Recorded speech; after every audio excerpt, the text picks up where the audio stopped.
We are constantly interested in education, but recently I'm kind of working on a project in Russia called Strelka, where we were able to write a curriculum and in a way select the teachers. And what we're doing is to look at a series of interconnected subjects for an education that only takes 1 year, and that you don't necessarily receive at the beginning of your career, but that you could receive intermittently, maybe every 10 years. And that basically is kind of focused on research, and that simply kind of refreshes your understanding of the world. Influences, it's really an unbelievable amount, and I'm kind of always reluctant to say there's one particular influence, and it's mostly driven, of course, by admiration. And I admire the Romans, I admire the Gothic, I admire the Renaissance, so it's really, in a way, too much to mention. But of course, it is also a contextual thing. Sometimes some people seem to be more relevant than other times.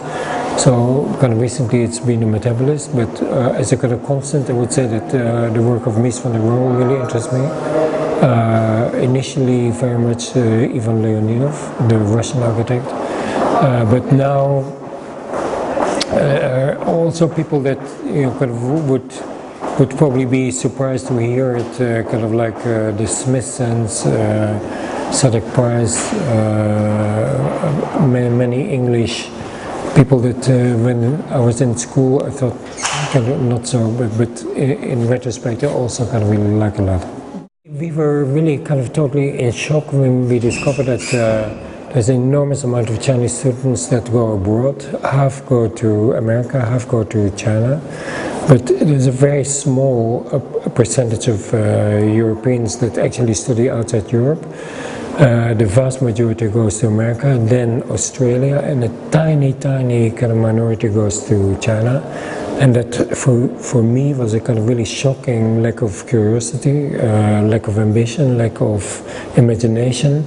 That at this point in time, when it is so clear that a relationship with China is what is going to be essential for Europe in the coming period, that so few of them feel that kind of calling.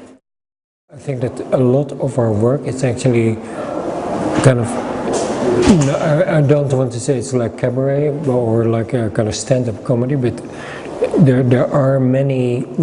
Humor is a form of intelligence.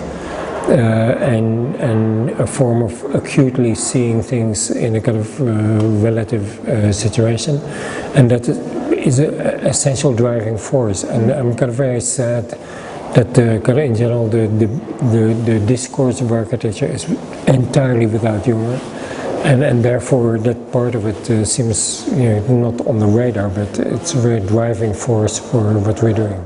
If you're an architect and if you're well known, you're kind of basically almost assumed to be completely cut off of everyday life, but of course that is kind of far from the case, and so we are kind of very gregarious kind of participants in every aspect of life, and that is actually one of the kind of reasons that we're in Holland, because there's simply no cult of celebrity whatsoever.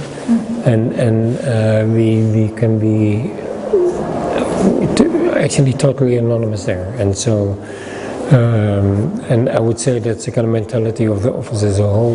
We are the opposite of kind of ivory tower and kind of really greedy for life.